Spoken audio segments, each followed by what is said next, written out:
This week, the Savannah Bananas beamed a unicycle, the party animals won in showdowns, and the Savannah Bananas are now on an 11-game winning streak.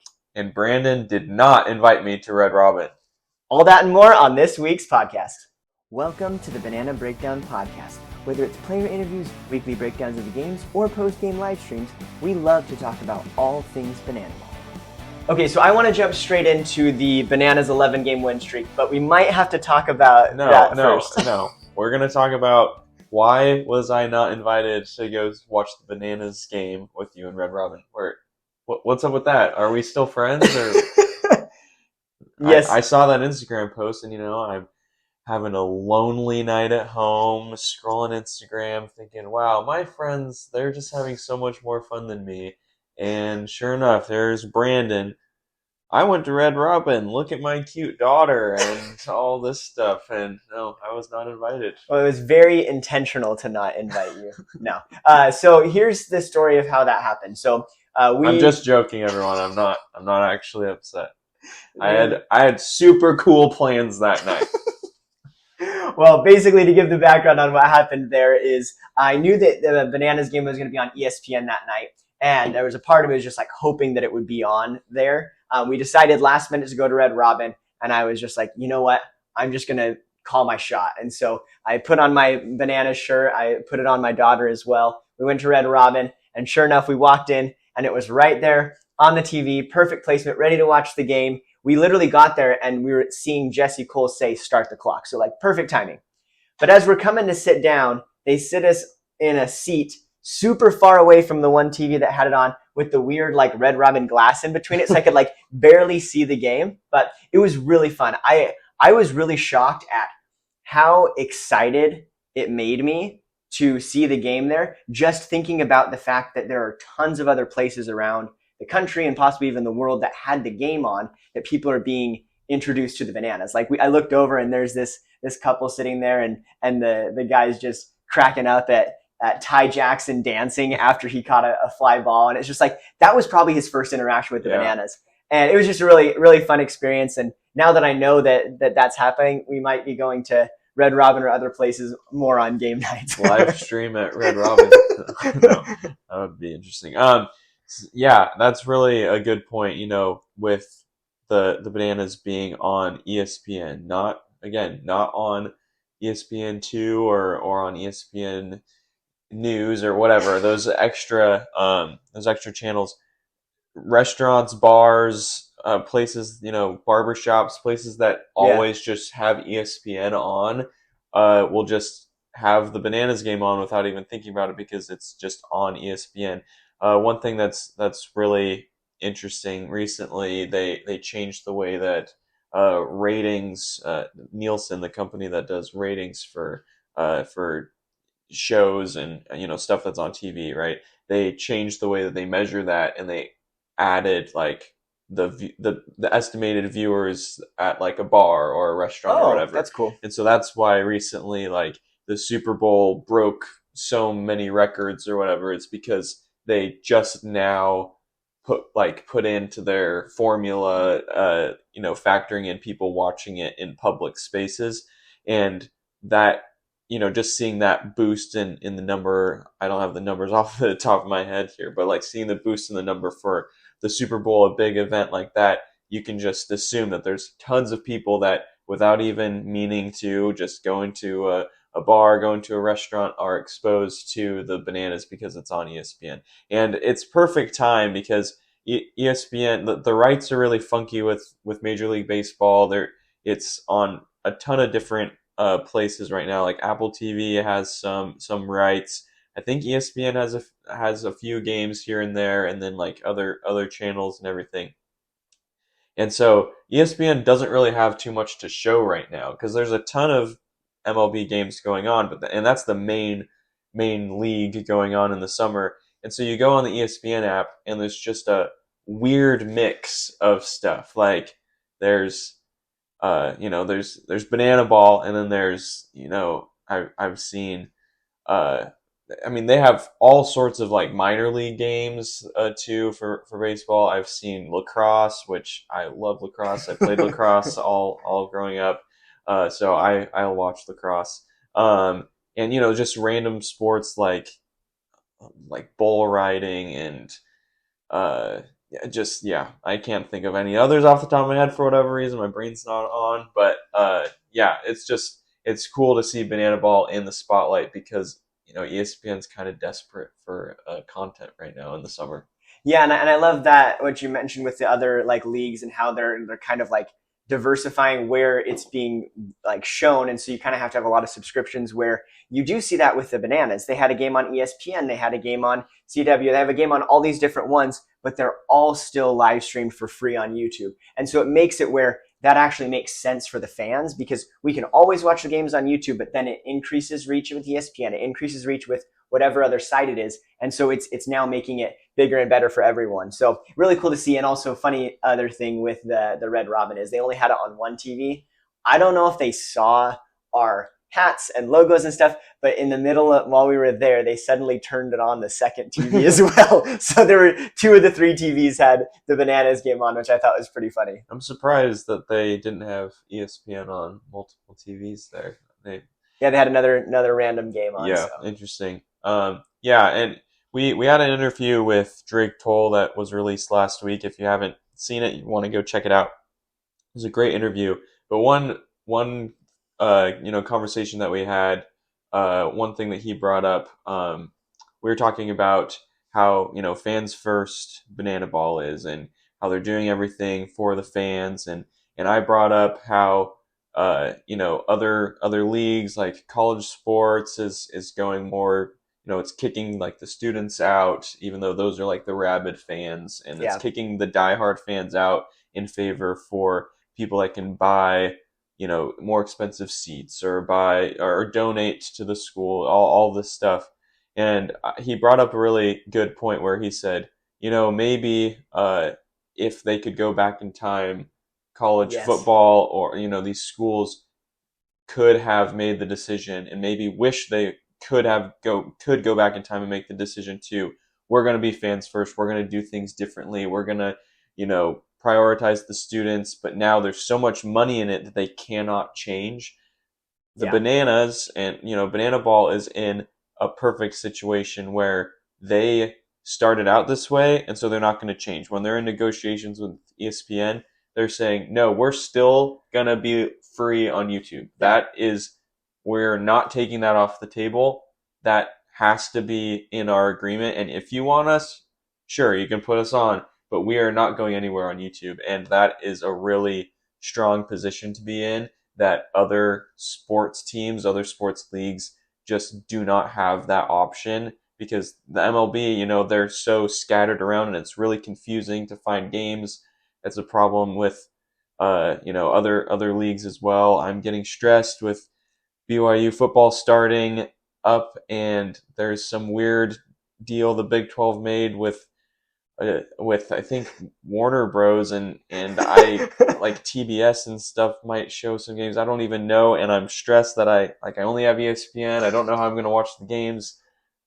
Banana Ball fans do not have to worry about any of that. They know exactly where to go, and those other leagues are just trying to get as much money as possible with all these different deals, and that won't happen with Banana Ball. Yeah, super exciting to see, and along that, as we go into the next thing, it's just a super exciting time to be a Banana Ball fan. So much coming down the pipeline next year with the league. You can tell, again, when we talk to Drake Toll and some of the other people in the Bananas organization, they are just so pumped for next year and to see where things go. But moving on to the next topic that we talked about at the start, the Bananas are on an 11-game win streak. This is the longest stretch that they have a win streak that they've had in organization's history, and they have actually defeated every single team within that span. So they've played the Party Animals in one, Firefighters, Texas Tailgaters, and even the developmental team, the Visitors. So they've knocked out everybody, and they're still going strong. So they might be able to extend it even further. Yeah, 11 games is very impressive. Although, no offense to the Visitors, it seems a little inflated to have 2 wins in there against the developmental team. But congrats to you guys. Thank you. We'll take it. I mean, looking at the stats now, I'm a lot more excited this week because we are now closing in on the Party Animals. We're in the 30s up there with them. So they still got quite a big lead there off the Bananas. But it's pretty exciting to see, and we'll watch it over the next couple weeks and see where things go. Because now I'm pretty sure they don't have any more games against the Party Animals. So if they can just keep on inching forward and the other teams can knock down the Party Animals here and there, we might be able to pull it off. Yeah, the party animal. It's interesting because the party animals had such a dominant stretch there in the middle of the season, Yeah. where it was very, very apparent that they were the best team. But the Bananas have really turned it on. Their bats have been turned on. They are. It's crazy to watch some of the things that they're doing right now. We'll get into some of that for the games this weekend, but yeah, they really look like they're hitting their stride. And what matters most in sports is how you're playing towards the end. And the party animals they still look great. But they've had some slip ups here recently, and they had a really challenging series this week. They swept the Firefighters, but it was really challenging, very close. And so the Bananas had no problem with the Tailgaters, and so it looks like the Bananas right now, with just the eye test, they look like the best team in the league right now, playing right now. But I'm really excited to see who can win the championship at the end. I'm just going to say, I'm going to clip that and put that all over the internet on repeat. Sammy calling the Bananas the best team. I'll take it. I need to have some integrity here. I need to call it how I see it. I'm not just a total homer, although the party animals they're gonna win they're gonna win the championship, and they're gonna go undefeated next year. Oh wow, that's gonna be impressive to watch. No, we love it. We love Banana Ball and seeing where things go, and it's really exciting to see how the Party Animals and Bananas are doing this year. Both of them are performing extremely well. And then with the two new teams, Tailgaters and Firefighters, we talked about it. The Firefighters looked so good this weekend. Like, they were really close game one. The second game came down to showdowns, which we'll talk about in a second. Like, it was a really impressive move by them. They've done so good recently. It just wasn't enough to take out the Party Animals. Yeah, you'll never be enough to take out the Party Animals. The U wasn't directed at the Firefighters in particular. I just meant everyone's not good enough to take down the Party Animals. Anyway, I wanted to talk about the Bananas during this stretch. I've been really impressed with them. I was looking on bananaball.com/stats. Brandon loves that website, but I was kind of playing around with it, trying a new thing. And you can do custom dates on there. Great job, guys! It's a really great website. And I was looking at the team stats for this 11-game win streak, and the Bananas bats have been really great. Obviously, you got to keep in mind that because the Bananas are always the home team, and they have been walking off innings like crazy, like against in this excuse me, in this series against the Firefighters, or in the series against the Tailgaters, they had a lot of innings that they won 1-0, and so there's really not too many runs that they're actually scoring, because they just keep walking off, and then they don't play at the bottom of the ninth. And so the runs batted in, the home runs is actually not the highest in this stretch, but it's simply because they have way fewer at bats, but they have been playing outstanding. They have 6 home runs in this stretch. Looking great. Yeah, and with that, I think we want to do a little bit of a rapid fire of some of the fun moments this weekend. I want to jump into first with this one. So the Texas Tailgaters are playing against the Bananas, and Jonathan Luter's Sunshine comes up to the plate on his unicycle. And he's in the batter's box. They throw the pitch, and it smacks right into his unicycle. And you see Jonathan just kind of looked a little frustrated, like, come on, man. He said in our interview that he'd rather have them hit him than the unicycle. Yeah. It was like, no, my unicycle. But they kind of took a minute, and it looked like Vincent Chapman and Jonathan were kind of like, well, what happens here? It didn't hit me, it hit the unicycle. And then he kind of signals like, hey, go to first base. And so he gets on the unicycle and goes to first base. It's like, the unicycle's good, it still works. But it was just such a funny moment that the Savannah Bananas beamed a unicycle. Yeah, that was hilarious. And the fact that he rode to first base on the unicycle. Great moment there. One of my favorite moments for this weekend, my favorite moment of the weekend was the party animals winning in showdowns. That was really awesome. But just kind of like fun base running stuff that I saw was in the first game that the Bananas and the Tailgaters played. Dan Oberst goes and I love this one. tries to steal second. So Dr. Meadows is on third. Dan Oberst is on first. Reese Alexiadis is batting, and Dan Oberst goes to steal second. What is he doing trying to steal second? By the way, he's the designated hitter. He's supposed to just stand there and bat. Anyway, and I don't know. It kind of looked like this whole thing was intentional to get Dr. home. It did look that way. I think this was, and this is what I wanted to talk about it here, because he goes and it's kind of looks like a half attempt to get to second, and so he gets in a pickle, and he's doing his best to stay up and stay running as long as possible. And then right as he gets tagged, he kind of falls to the ground, so the tag takes a little bit longer, and Dr. Meadows is able to, he's free in that moment to run home and win the inning because the Tailgaters hadn't scored. So they go up 1-0, and it's a walk-off. And I was just really impressed with that. It looked very intentional what they were doing there to just win the inning right there on that scramble play. Yeah, I thought so too. I didn't even think about the fact that he like fell to the ground at the end and how that like half of a second could mean the difference. The throw was really close. So the play at the plate was really close. Dr. Meadows was obviously safe, but I think that little bit there where he's getting tagged while going down. I think it was Luters that threw. I believe so. And he turns around to throw home. Great throw, but just it was late. And I was really impressed with that. Just a really unique way. Basically a sacrifice stolen base. Yeah. And it was cool. And it works because it's not like the Bananas are trying to score as many runs as possible. Their only goal is score one run. Yeah. So it doesn't even matter that Dan got out there. It Yeah. doesn't sacrifice anything for the Bananas. So it's just a really cool moment of like, in Banana Ball, it's even more strategic to do what they did. So it was really cool to see. Yeah, I don't think you'd see that.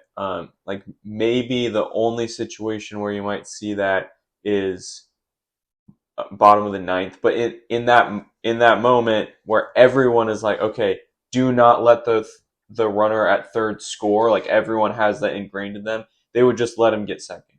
Yeah. And so here where it's, there's still players out there that this is the first inning, like I'm not worried, it's not the same thing.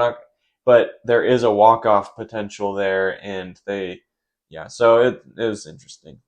Yeah, no, that was a really cool play. I want to talk about one other one in this segment. So this was not on the Banana Ball field.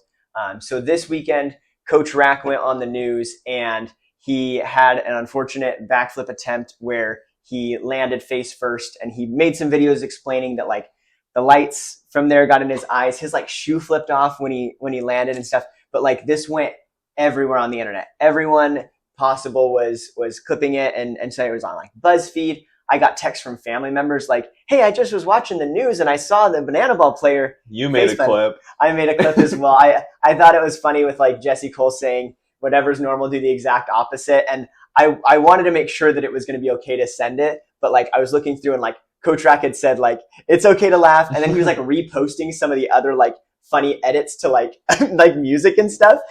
Some players made some edits too. So we threw it out there. But the first and foremost, the most important thing is that he was okay. So he had to get some stitches and didn't know if he was going to be playing this weekend. He didn't play in Saturday's game. But the most important part is Coach Rack came back in Sunday's game and he pulls off a rack flip. And I think it was Josh on the mic goes crazy of like, that's the Rack we know and love. Like, he's back, he makes the catch. And it was really a really cool moment. But through all of this, I was just really impressed with Coach Rack and how he handled it. Like, that is an awful moment. Like, he even said in his videos, like, it's a I want to hide under a rock kind of moment. But he mentioned how his whole goal is about the kids, about the youth, and how he was like, I want them to be able to see a role model of when they have an embarrassing moment and something goes wrong, that they see that you can push forward. And I just love that he was able to do that. And he's been a huge inspiration for these youth players. And I think this was just another stepping stone to reach even more young players. And it was just really impressive from Coach Rack. Yeah, I was really impressed too. I don't know what I would do in that situation. Hide under a rock is what, you kind of have secondhand embarrassment a little bit there. Yeah. It's like, oh man, especially because how talented he is. And so there's already people online that want to take any opportunity possible to make fun of Banana Ball. And so when they see this, it's like, oh yeah, this is the best day ever. I'm going to troll so much harder now. But I liked the edit that the Bananas made I love that one. of like they show that, but then it's like they show the beginning of where he biffed it, but instead of showing the face plant, they show all of his incredible backflips in games. And that stage is not a good place to backflip. No. I don't know who the director was there and thought that it was a good idea to do it in that situation. That floor looked slippery, and it looked it's white. Yeah. And so Coach Rack mentioned that in his video of like when you're doing a backflip, you're trying to find the ground. So it's like you see a bright light and you see white. There's nowhere to track where he's supposed to land, because like he did it on the news on one of the other ones on ESPN. He caught a football first take live doing a backflip. So like, yeah, it was just an unfortunate place to do that. Yeah, it just kind of seemed like a bad idea. Not on Rack's part, but on like the director saying that they should do that. But anyway, good job on him to take it in stride, and there have been some hilarious edits though. Yes, and that's where I think Coach Rack has done a good job about it, of just like, hey, taking it as like in a certain point, all press is good press, where it's getting both for the Bananas but also for him. Like I think my favorite thing is that on TikTok, his profile picture now is him on the ground. Like he just kind of took it and ran with it, which is pretty funny. But yeah, it's impressive. Yeah, hopefully it goes well. But I mean, this is the second time that I've seen that this has happened, where a Banana Ball player has taken an injury and made some good out of it. Where Jackson Olsen got hit in the face when he was sliding back, and he made some like TikToks in the hospital, like jumping around and dancing, and the doctor's like, you should not have done that. So they kind of play around with it, and it's all good for the growth of Banana Ball and the impact that they have on people. Yeah. Maybe we should take a video of me face planting a backflip. I think that would go viral. Yeah. So then we did want to talk briefly about showdowns. It wasn't too crazy of a showdown that we've seen. The Party Animals came out on top. I think it was in the third round, so they hit a grand slam and got the 4 runs, and then Jason Swan had a great play. It was awesome. Yeah, he was able to field the ball cleanly and get the guy running to second out, and game over there. But the way that it entered into showdowns was really interesting. Yeah, so we were watching the game, and it's in the 8th inning, and there's a rule in Banana Ball that there's a 2-hour time limit. 99% of games, like it does not matter. Yeah. So what the rule is no new innings start when the clock ends. So it's in the 8th inning, and there's like a minute left on the clock. And it's the bottom of the 8th. The announcers are kind of going, hey, everyone, just a reminder, like just for scoring, if the clock runs out before they get this final out, this is the 9th inning, or this is the last inning. So every point counts from this inning, which the Party Animals hadn't scored. So that means that they would win immediately. And then what happened was it ended up no one scored, and so they went to showdowns. But the timer ran out. And so then it was this really cool, intense moment of like, there wasn't a walk-off for the game opportunity in the first place, but then because the time ran out, it was like, hey, with the runners on, if they score right here, it's over, and they take it. So it was really impressive to see. It's like one of the stats that Banana Ball measures is minutes in an inning for a pitcher, and this is one of those moments where this is a really important stat. Like they practiced trying to be as quick as possible, and they weren't able to. There wasn't enough time, to get the Party Animals out. But there's like this strategy here where the Party Animals, I'm not saying they were trying to do this, but like if I was a coach, I would. It's like, okay, take as much time as possible without, you're not stepping out of the box. You can't do any of that. But like try to get some foul balls off, like ensure that we can get a walk-off here. And then the tailgate or the firefighters are trying to uh, end the inning as quickly as possible, because if they end it before the time runs out, you would still play the ninth inning. So there was definitely not enough time for that, but just, some back and forth strategy there that could be involved. But yeah, instead of going to the ninth inning, they just went straight to showdowns. Yeah, it's pretty cool to see, and it's always fun when those rules that don't happen often come into play, and you kind of get to see how they play out. But really excited for the next little bit of Banana Ball, and we'll see where things go in the next little bit. Yeah, we're really excited for some stuff upcoming with us. We've got some more interviews with players lined up, so make sure to subscribe and catch those. And with that, go party animals. Go Bananas.